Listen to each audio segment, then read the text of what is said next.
Welcome back. Numbers 11, complaining in the desert. So the Israelites have started to move out at the command of the Lord through Moses. And the Lord is with them in this pillar of smoke and pillar of cloud, pillar of fire. He's with them and they're moving according to when the pillar of fire is there or when it is. So the Lord is telling them when to move, and they have been consecrated and they have been cleansed, and the Lord is with them.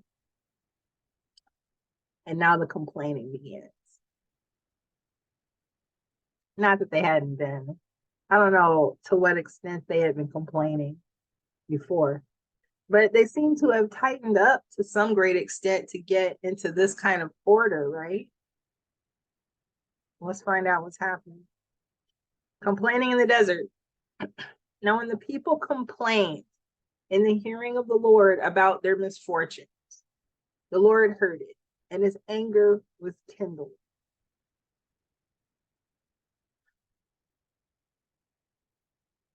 Now, when the people complained in the hearing of the Lord about their misfortunes, what kind of misfortunes? The Lord heard it, and his anger was kindled. Then the fire of the Lord burned against them and consumed some outlying parts of the camp. Excuse me. But the people cried out to Moses, and Moses prayed to the Lord, and the fire abated. So that place was called Taberah, because the fire of the Lord burned against them. Burning.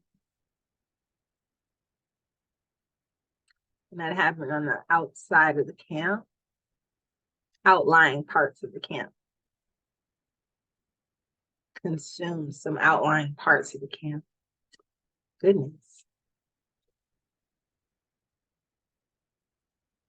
The rabble among them had a strong craving, and the Israelites also wept again and said, if only we had meat to eat. We remember the fish we used to eat in Egypt for nothing. The cucumbers, the melons, the leeks, the onions, and the garlic. But now our strength is dried up and there is nothing at all but this manna to look at. Dude, at least you got something to eat. I get you're wary of eating it. You're tired of it. But look at who you're with and like, I don't understand. I feel like Kung Fu Panda. I was out there with you guys. Oh my God. It's the tribes of Israel. Like I would be like freaking out. The Lord's cloud is over there. Oh my God, let me not look at it. But I guess if you're around it all the time, to some extent, you're going to get used to it and start complaining, I guess. Now, the manna was like coriander seed, and its color was like the color of gum resin. Interesting. It's like coriander seed, just really little. Let's see if I can pull up coriander seed.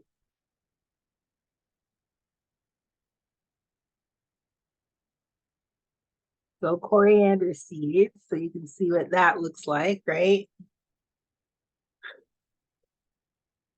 And its color was the color of gum resin.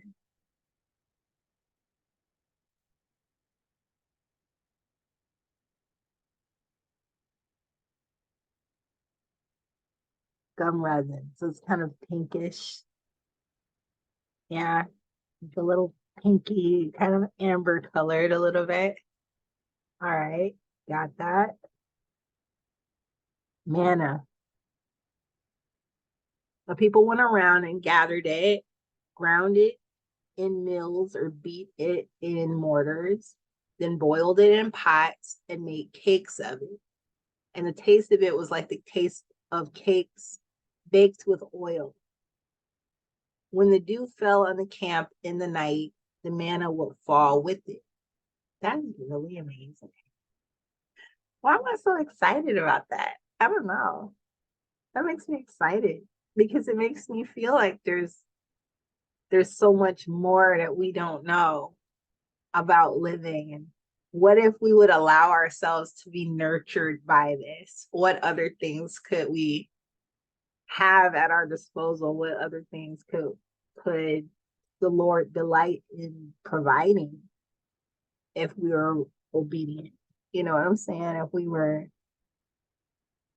excited and curious and wanting to discover what the Lord had for us. These are different times, right?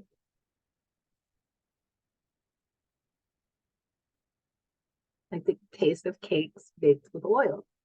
When the dew fell on the camp in the night, the manna would fall with it.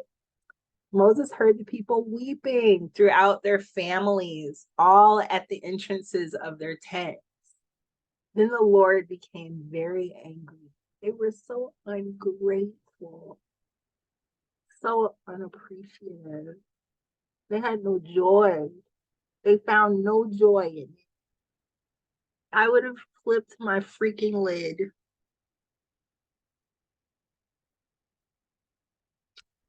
Lord became very angry, and Moses was displeased. It actually hurts my heart, you know. So Moses said to the Lord, why have you treated your servant so badly? Why have I not found favor in your sight that you lay the burden of all this people on me? Did I conceive all these people? Did I give birth to them that you should say to me, carry them in your bosom as a nurse carries a sucking child to the land that you promised an oath to their ancestors?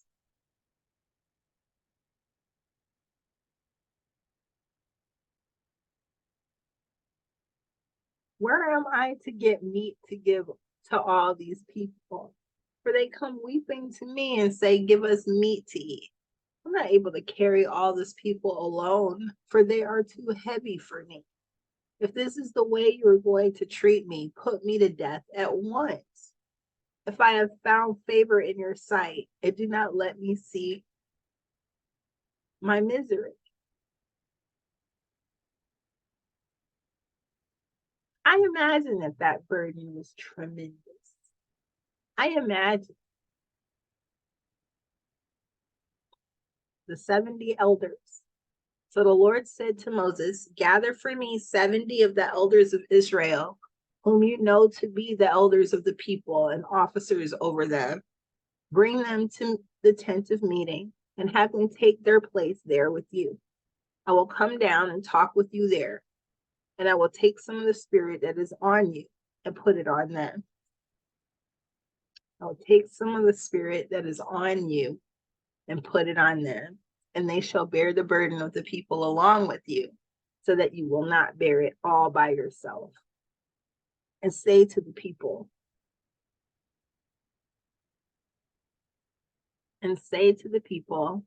consecrate yourselves for tomorrow, and you shall eat meat. For you have wailed in the hearing of the Lord, saying, if only we had meat to eat. Surely it was better for us in Egypt. Therefore, the Lord will give you meat, and you shall eat. And I'm just kind of feeling like they got used to complaining like that, and so they do. That's what that feels like to me. They got used to complaining like that in the wilderness and like on the way to the wilderness and whatnot. And I feel like because they had gotten used to doing that, that was just their way at that point of complaining like that. Like, I don't know how that wasn't squashed. The whole, surely it was better for us in Egypt. If it was better for you in Egypt,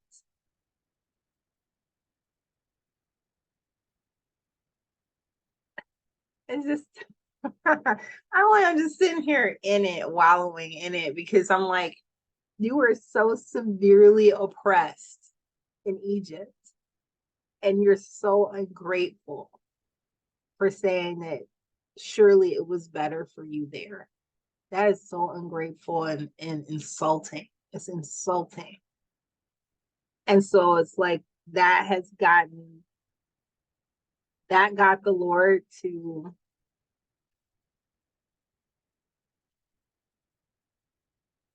first, it made him angry.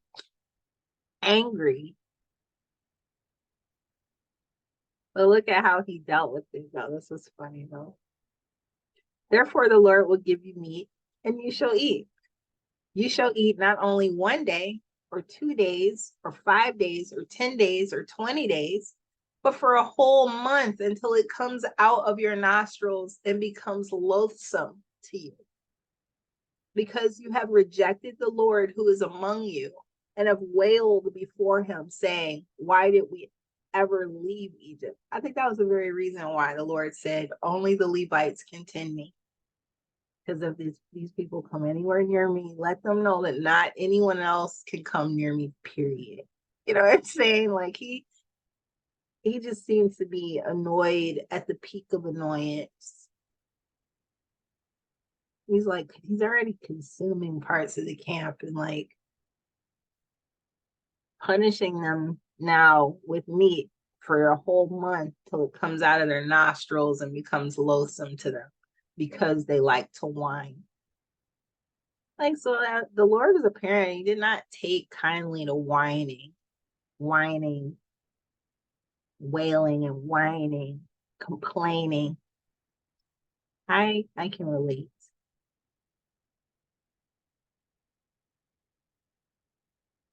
But Moses said, the people I am with number 600,000 on foot, and you say, I will give them meat that they may eat for a whole month.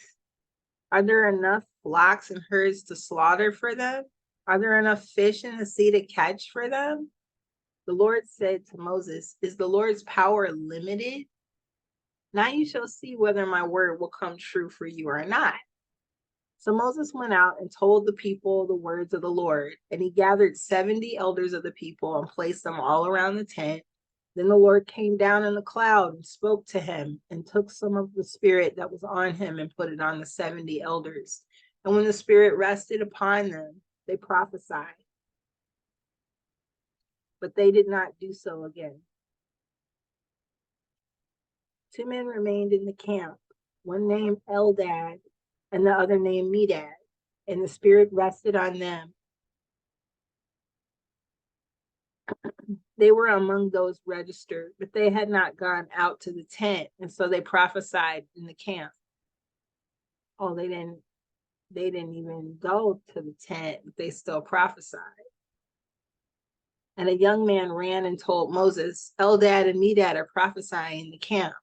And Joshua, son of Nun, the assistant of Moses, one of his chosen men, said, my Lord Moses, stop them. But Moses said to him, are you jealous for my sake? Would that all the Lord's people were prophets and that the Lord would put his spirit on them? He says, so Joshua, son of Nun, the assistant of Moses, one of his chosen men, said, my Lord Moses, stop them. So clearly he didn't have the correct understanding of the prophesying of the elders. The Lord chose who he wanted to choose to prophesy, right? And that wasn't up to anybody except for the Lord. And so Moses is checking his assistant saying, are you jealous for my sake? Like, are you jealous that other people, if they're going to start prophesying, somehow that's going to take something from me? The Lord chose Moses, you know? So would that all the Lord's people were prophets and that the Lord would put his spirit on them. Like Moses would like very much that everybody would have a share in that, you know? So that way he didn't have to shoulder it all himself, right? And Moses and the elders of Israel returned to the camp. The quails. Then a wind went out from the Lord, and it brought quails from the sea and let them fall beside the camp, about a day's journey on this side and a day's journey on the other side, all around the camp, about 2 cubits deep on the ground. 2 cubits deep, so that's about 3 feet or so based on the measurements I read. Okay. 3 feet worth of quails on the ground, a day's journey on either side. So the people worked all that day and night and all the next day gathering the quails. The least anyone gathered was 10 homers, and they spread them out for themselves all around the camp. But while the meat was still between their teeth before it was consumed, the anger of the Lord was kindled against the people, and the Lord struck the people with a very great plague.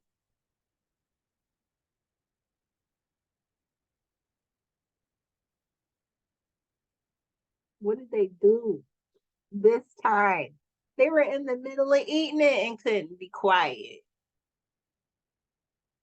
Y'all were in the middle of eating it but couldn't be quiet. I don't understand. But while the meat was still between their teeth, before it was consumed, the anger of the Lord was kindled against the people. And the Lord struck the people with a very great plague. So that place was called Kibroth Hatava,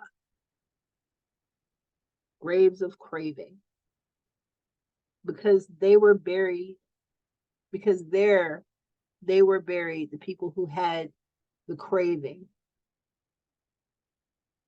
So it was, they were greedy. They were greedy. And they were craving the meat so bad that it angered the Lord, and the Lord afflicted them with a plague because of how disgusting they were. They were, horrible. Oh my God. I don't understand people. Numbers 12. Aaron and Miriam, jealous of Moses. While they were at Hazeroth, Miriam and Aaron spoke against Moses because of the Cushite woman whom he had married, for he had indeed married a Cushite woman. And they said, has the Lord spoken only through Moses? Has he not spoken through us also?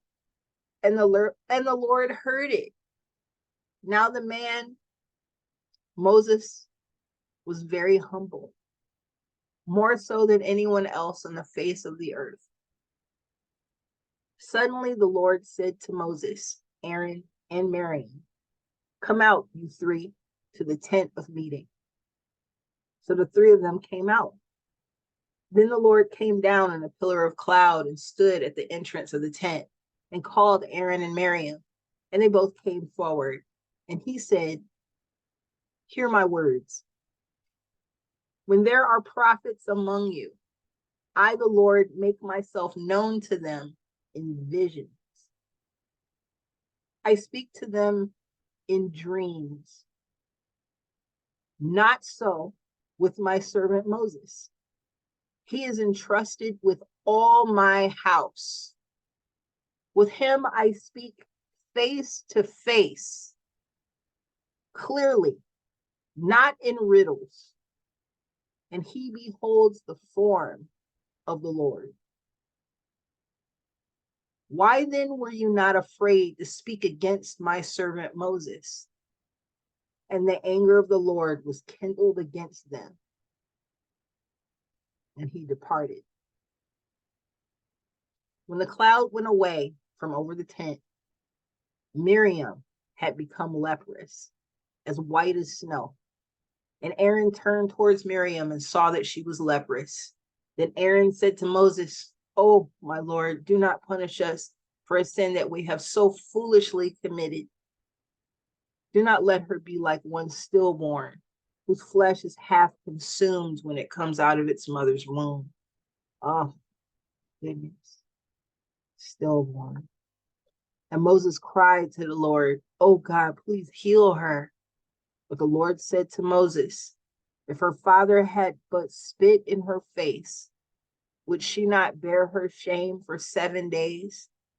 Let her be shut out of the camp for 7 days, and after that she may be brought in again.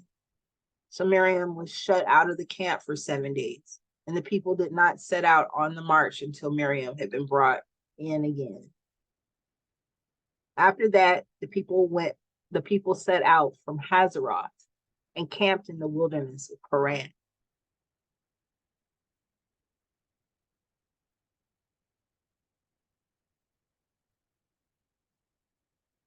So the Lord made Miriam leprous. He didn't make Aaron and Moses leprous, but making Miriam was Moses and Aaron's sister, you know?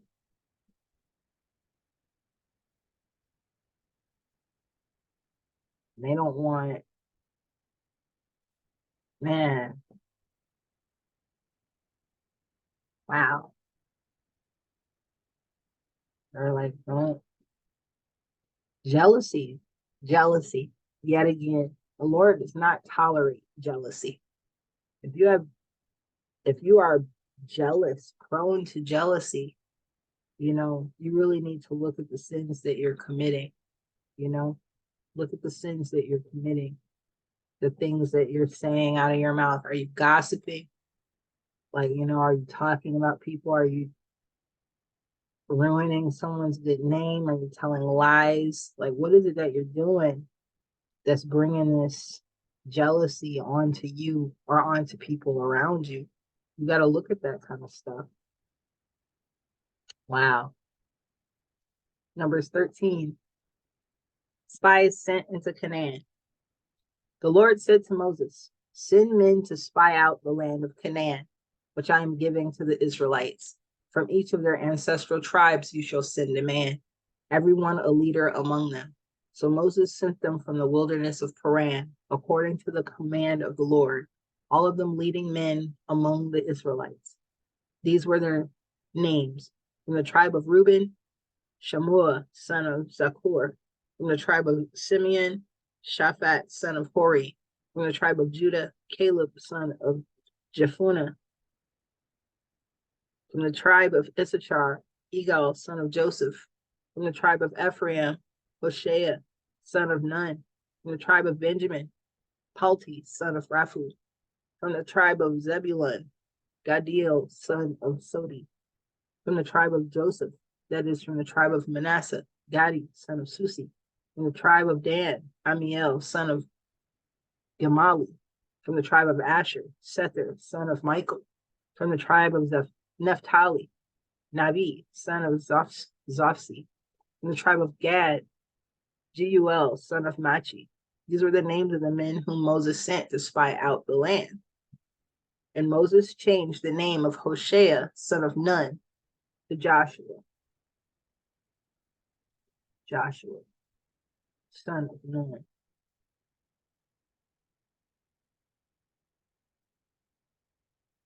But that doesn't say that he was the same person as his assistant, whose name was also Joshua, son of Nun. But that wasn't the same person. This was a different person, a Hosea, a Hoshea, who became a Joshua. Moses sent them to spy out the land of Canaan and said to them, go up there into the Negev and go up into the hill country and see what the land is like, and whether the people who live in it are strong or weak, whether they are few or many, and whether the land they live in is good or bad, and whether the towns that they live in are unwalled or fortified, and whether the land is rich or poor, and whether there are trees in it or not. Be bold and bring some of the fruit of the land. Now it was the season of the first ripe grapes. So they went up and spied out the land from the wilderness of Zin to Rehob, near Lebo Hamath.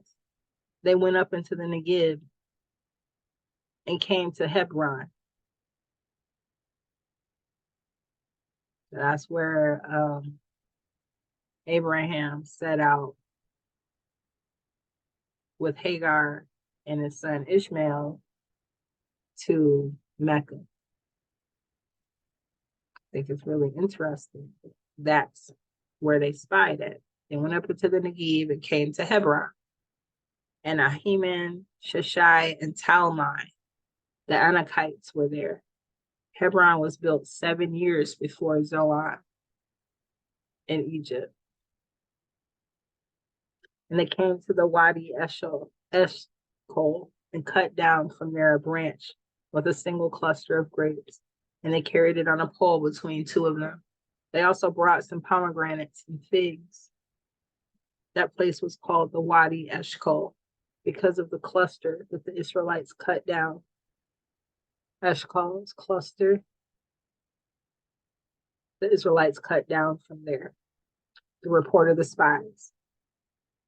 At the end of 40 days, they returned from spying out the land. And they came to Moses and Aaron and to all the congregation of the Israelites in the wilderness of Paran and at Kadesh. They brought back word to them and all the congregation and showed them the fruit of the land. And they told them, we came to the land to which you sent us. It flows with milk and honey, and this is its fruit. Yet the people who live in the land are strong, and the towns are fortified and very large. And besides, we saw the descendants of Anak there. The Amalekites live in the land of the Negev. The Hittites, the Jebusites, and the Amorites live in the hill country. And the Canaanites live by the sea and along the Jordan. But Caleb quieted the people before Moses and said, let us go up at once and occupy it, for we are well able to overcome it. Then the men who had gone up with him said, we are not able to go up against this people, for they are stronger than we. So they brought to the Israelites an unfavorable report of the land that they had spied out, saying, the land that we have gone through as spies is a land that devours its inhabitants, and all the people that we saw in it are of great size. There we saw the Nephilim. The Anakites come from the Nephilim. And to ourselves we seem like grasshoppers, and so we seem to them. So the Lord said, he did all that work to fortify them as an army, right? And he sent the spies to go show them, look, the land is plenty. It's a land of plenty. And with the amount of people and stuff you have, you can, and you have me, right? There you go. And these people went over there and came back scared and brought an unfavorable report. Numbers 14. The people rebelled. Then all the congregation raised a loud cry, and the people wept that night. And all the Israelites complained against Moses and Aaron. The whole congregation said to them, would that we had died in the land of Egypt, or would that we had died in this wilderness. Why is the Lord bringing us into this land to fail by the sword? Our wives and our little ones will become booty. Would it not be better for us to go back to Egypt? They didn't want to fight. They didn't want to, man, you guys. But it's so many of you. So they said to one another, let us choose a captive and go back to Egypt. I'm so annoyed. Then Moses and Aaron fell on their faces before all the assembly of the congregation of the Israelites. And Joshua, son of Nun, and Caleb, son of Jephunneh, who were among those who had spied out the land, tore their clothes and said to all the congregation of the Israelites, the land that we went through as spies is an exceedingly good land. If the Lord is pleased with us, he will bring us into this land and give it to us, a land that flows with milk and honey. Only do not rebel against the Lord and do not fear the people of the land, for they are no more than bread for us. Their protection is removed from them, and the Lord is with us. Do not fear them. But the whole congregation threatened to stone them. It was like every time the Lord said, have faith in me, that's what they did. Every time there was an opportunity for them to have faith, they lost. They had none. They had none. And anytime they had people that were trying to tell them to do right, they threatened to stone them, or they retaliated against them. Then the glory of the Lord appeared at the tent of meeting to all the Israelites. And the Lord said to Moses, how long will this people despise me? And how long will they refuse to believe in me, in spite of all the signs that I have done among them? I will strike them with pestilence and disinherit them, and I will make of you a nation greater than and mightier than they. Moses intercedes for the people. But Moses said to the Lord, then the Egyptians will hear of it, for in your might you brought up this people from among them, and they will tell the inhabitants of this land.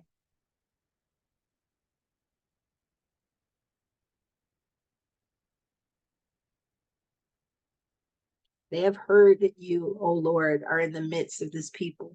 For you, O Lord, are seen face to face, and your cloud stands over them, and you go in front of them in a pillar of cloud by day and in a pillar of fire by night.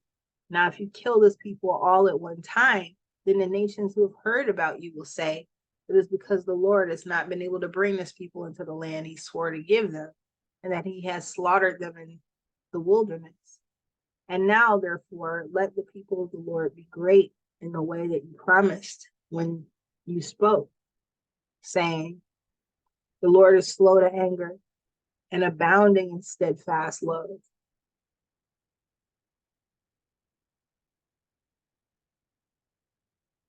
forgiving iniquity and transgression, but by no means clearing the guilty, visiting the iniquity of the parents upon the children to the third and the fourth generation.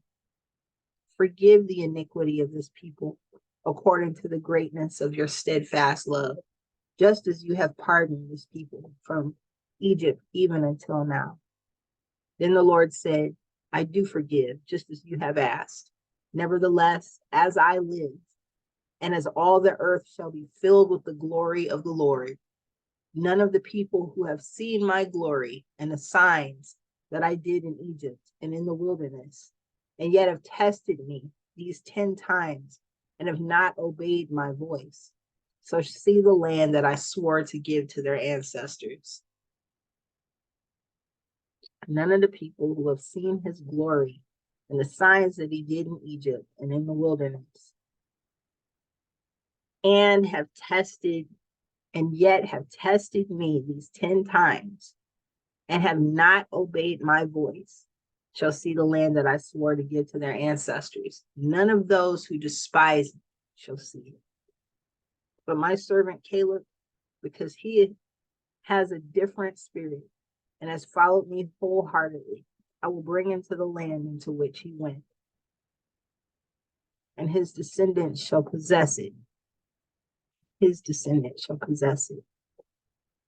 Now, since the Amalekites and the Canaanites live in the valleys, turn tomorrow and set out for the wilderness by the way to the Red Sea.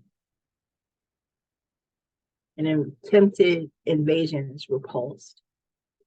And the Lord spoke to Moses and to Aaron, saying, how long shall this wicked congregation complain against me? I have heard the complaints of the Israelites, which they complain against me. Say to them, as I live, says the Lord, I will do to you the very things I heard you say.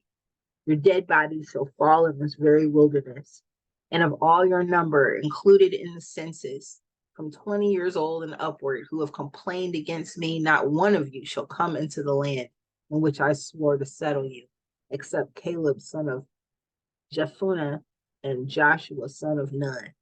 Wow. So that was the wandering in the wilderness until they died off, right? But your little ones, who you said would become booty, I will bring in, and they shall know the land that you have despised. But as for you, your dead body shall fall in this wilderness, and your children shall be shepherds in the wilderness for 40 years, and shall suffer for your faithlessness. Oh, until the last of your dead bodies lies in the wilderness. So of the spies, oh,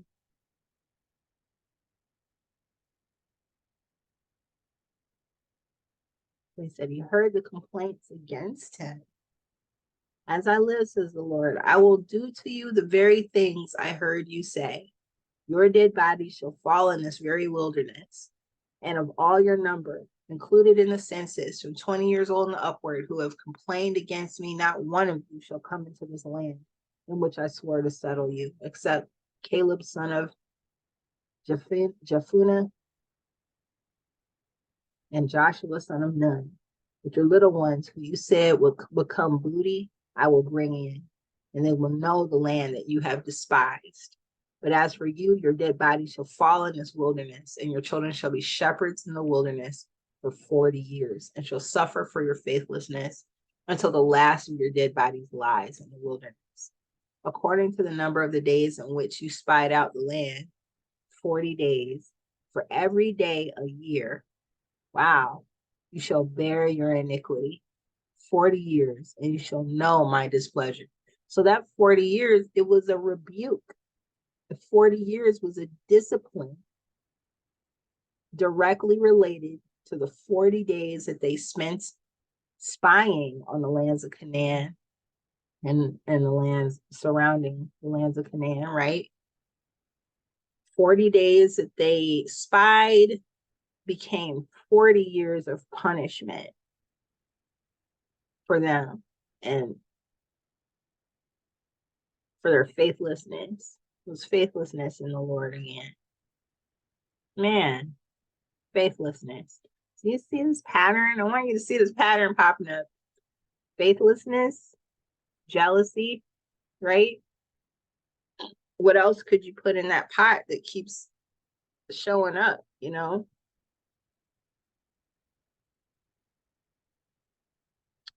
I, the Lord, have spoken. Surely I will do thus to all this wicked congregation gathered together against me. In this wilderness they shall come to a full end, and there they shall die.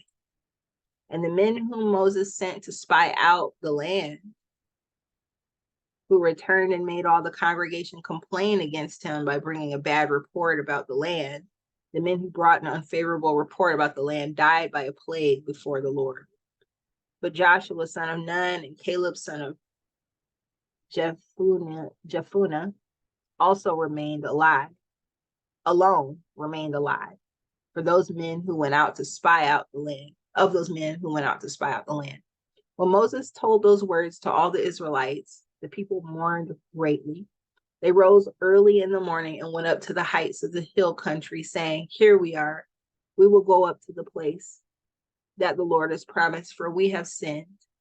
But Moses said, Why do you continue to transgress the command of the Lord? That will not succeed. Do not go up, for the Lord is not with you. Do not let yourselves be struck down before your enemies. For the Amalekites and the Canaanites will confront you there, and you shall fall by the sword because you have turned back from following the Lord. The Lord will not be with you. But they presumed to go up to the heights of the hill country, even though the Ark of the Covenant of the Lord and Moses had not left the camp. Then the Amalekites and the Canaanites who lived in that hill country came down and defeated them, pursuing them as far as Hormah. Wow, they did that anyway. They were acting out of turn. One mistake after another. Was it a mistake? They just weren't. It was just like they didn't believe. It was faithlessness, complete faithlessness that they were acting in. Numbers 15, various offerings.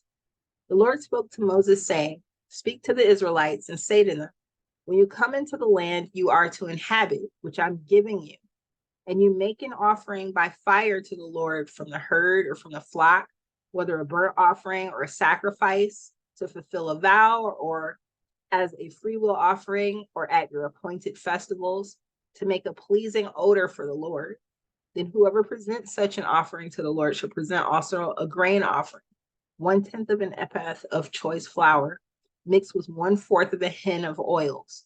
Moreover, you shall offer 1/4 of a hin of wine as a drink offering with the burnt offering or the sacrifice for each lamb.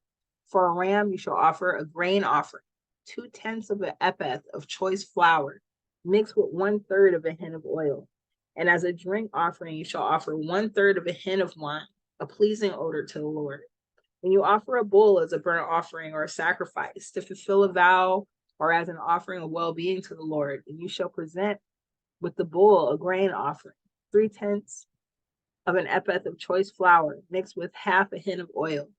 And you shall present as a drink offering half a hin of wine as an offering by fire, a pleasing odor to the Lord. Thus it shall be done for each ox or ram, or for each of the male lambs or the kids, according to the number that you offer, so that you shall do with each and every one.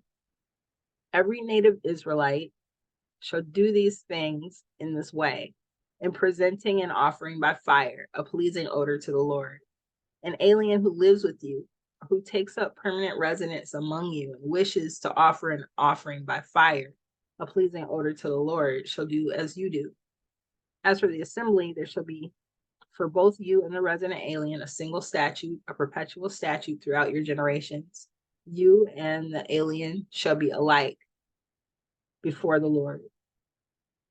You and the alien who resides with you shall have the same law and the same ordinance. The Lord spoke to Moses, saying, speak to the Israelites and say to them, after you come into the land to which I am bringing you, whenever you eat of the bread of the land, you shall present a donation to the Lord. From your first batch of dough, you shall present a loaf as a donation. You shall present it just as you present a donation from the threshing floor. Throughout your generations, you shall give to the Lord a donation from the first of your batch of dough. But if you unintentionally fail to observe all these commandments that the Lord has spoken to Moses, everything that the Lord has commanded you by Moses, from the day the Lord gave commandment and thereafter, throughout your generations, then if it was done unintentionally without the knowledge of the congregation, the whole congregation shall offer one young bull for a burnt offering, a pleasing odor to the Lord, together with its grain offering and its drink offering, according to the ordinance, and one male goat for a sin offering. The priest shall make atonement for all the congregation of the Israelites, and they shall be forgiven. It was unintentional, and they have brought their offering, an offering by fire to the Lord, their sin offering before the Lord for their error. All the congregation of the Israelites shall be forgiven, as well as the aliens residing among them, because the whole people was involved in the error. An individual who sins unintentionally shall present a female goat a year old for a sin offering, and the priest shall make atonement before the Lord for the one who commits an error, when it is unintentional, to make atonement for the person who then shall be forgiven, for both the native among the Israelites. So this part, an individual who sins unintentionally shall present a female goat a year for a sin offering, a year old for a sin offering. And the priest shall make atonement before the Lord for the one who commits an error when it is unintentional, to make atonement for the person who then shall be forgiven. And then here where it says,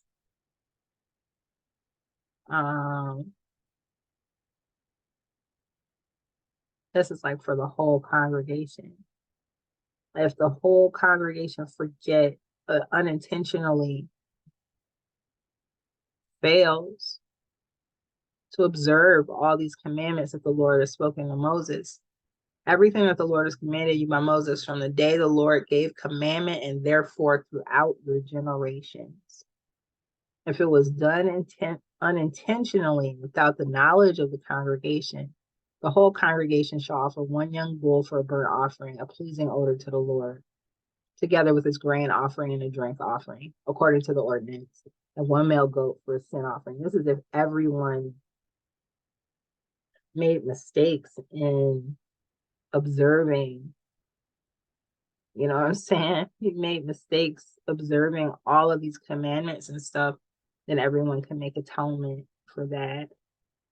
And if you, as an individual, have made a mistake You unintentionally sinned, you can atone for it.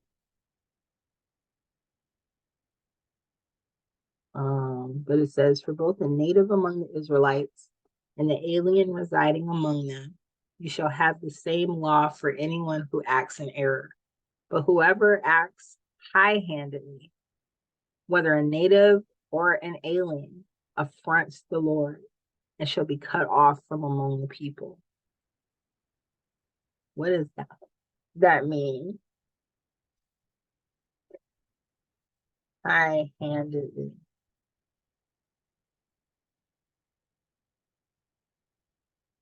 Having or showing no regard for the rights or concerns or feelings of others. Arbitrary, overbearing, high-handedly, arrogant, assumptive. Using power or authority more forcefully than is needed without thinking about the feelings or wishes of other people. Whoa. Whoever acts high-handedly, whether a native or an alien, affronts the Lord and shall be cut off from among the people. Because of having despised the word of the Lord and broken his command, such a person shall be utterly cut off and bear the guilt. And bear the guilt. Cut off and bear the guilt. Okay. Penalty for violating the Sabbath. When the Israelites were in the wilderness, they found a man gathering sticks on the Sabbath day. Those who found him gathering sticks brought him to Moses, Aaron, and to the whole congregation. They put him in custody because it was not clear what should be done to him. Then the Lord said to Moses, the man shall be put to death. All the congregation shall stone him outside the camp. The whole congregation brought him outside the camp and stoned him to death, just as the Lord had commanded Moses. Because he had very strict rules about observing the Sabbath. Like,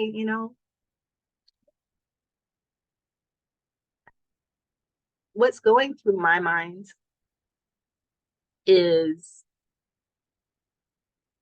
you have Israel, who is Jacob, right? And then you have Esau.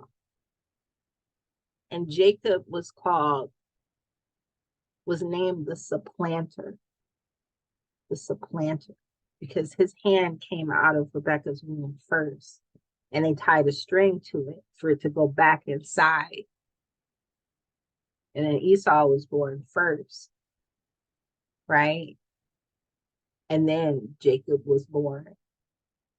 And in that way, they named him the supplanter because he came through his mother's womb first when he was not the first to come through. And then he wrestled with God, right? He struggled with God.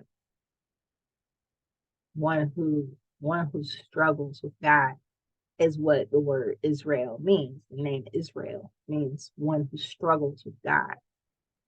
It's not like even though El is in the name, God is in the name, the whole thing means one who struggles with God. And Jacob wrestled with the Lord, right? And he wouldn't break his will. He wouldn't acquiesce to the Lord. He stuck right there with the Lord, fighting him, And so he was named Israel, one who struggles with the Lord. And so his children seem to have the same challenge of struggling with the Lord. They have the same challenge. The whole congregation, okay. Fringes on garments. The Lord said to Moses, speak to the Israelites and tell them to make fringes on the corners of their garments throughout their generations, and to put a blue cord on the fringe at each corner. You have the fringe so that when you see it, you remember all the commandments of the Lord and do them, and not follow the lust of your own heart and your own eyes. So you shall remember and do all my commandments, and you shall be holy to your Lord. I am the Lord your God who brought you out of the land of Egypt to be your God. I am the Lord your God. So this is the end of this set of chapters. We're going to start Numbers 16 through 20.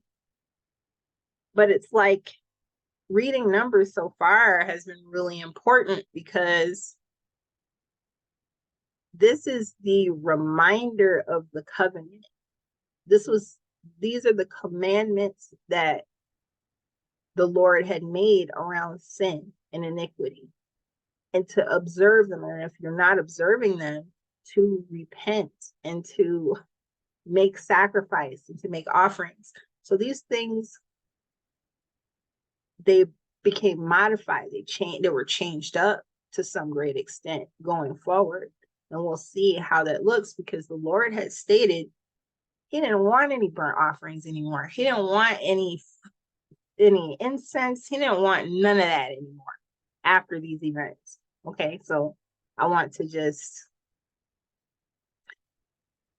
kind of talk about those events as they happen, as we're going through.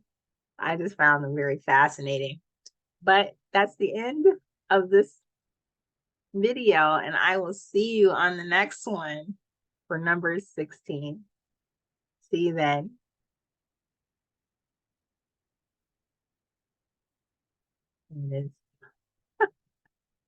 See you then.